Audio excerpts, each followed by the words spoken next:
అని చెప్పి పవన్ కళ్యాణ్ గారు చెప్పారు. అందుకు ఆయన బలహీనం చేయాలి, కాపుల్ని బలహీనం చేయాలని చెప్పి వాళ్ళ ప్రయత్నం తప్ప ఇందులో మరొకటి ఏమీ లేదని చెప్పి చెప్తున్నారు.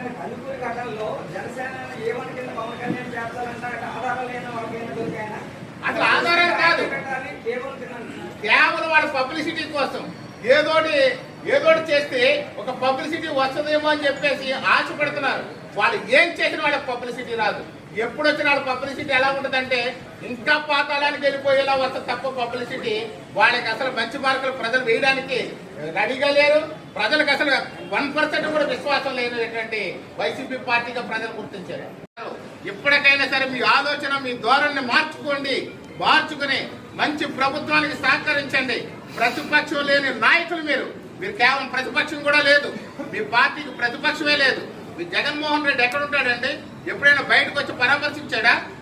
కనీసం మీ యొక్క జగన్మోహన్ రెడ్డి కారు కింద మీ కార్యకర్తను ఎక్కించేసినప్పుడు మీరందరూ ఏమైపోయారని ప్రశ్నిస్తున్నాను నేను.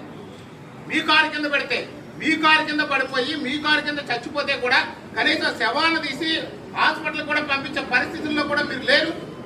కనీసం మీ కార్యకర్త పడిపోతే చూసి కూడా పట్టించుకోకుండా వెళ్ళి మీ మీటింగ్లు కండక్ట్ చేసుకున్నాడు. మీరే మమ్మల్ని ప్రశ్నించేది.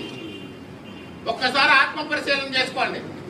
ఏంటి మీరు ఇంకా విధ్వంసం, గత 5 ఏళ్ళు విధ్వంసం చేశారు. ఆంధ్రాని అన్ని విధాలుగా విధ్వంసం చేసి ఆర్థిక విధ్వంసం చేశారు. మానసికంగా ప్రజలందరితో కూడా మాన ప్రాణాలతో ఆడుకున్నారు. అసాంఘిక కార్యక్రమాలు చేశారు. అన్ని ఇల్లీగల్ యాక్టివిటీస్ చేసి ఈరోజు ధర్మాత్ముడిలాగా ఇంకా మీరు ఆలోచిస్తూ ఇంకా మంచి చేయాలని అనుకోవడం మానేసి ఇప్పటికే ఇంకా విధ్వంసం సృష్టించాలనుకున్నారు. మొన్న ఎప్పుడో ఒక్కసారి అక్కడ గంగాళం తీర్థంలో చూస్తారు రప్ప ఎంతమందిని నరికేస్తారండి మీరు? ఎంతమందిని నరుగుతారు? ఇంకా విధ్వంసం ఏంటి? మా యొక్క మంచితనం, మా ముఖ్యమంత్రి నారా చంద్రబాబు నాయుడు గారి మంచితనం, మా ఉప ముఖ్యమంత్రి శ్రీ కొణిదెల పవన్ కళ్యాణ్ గారి మంచితనం, లా అండ్ ఆర్డర్ కంట్రోల్లో ఉండాలి. ఎక్కడ ఎలాంటి అసాంఘిక కార్యక్రమాలు జరగకూడదు, ఎక్కడ ఎలాంటి గొడవలు జరగకూడదు. ప్రశాంతమైనటువంటి ఆంధ్రప్రదేశ్ని చూడాలి.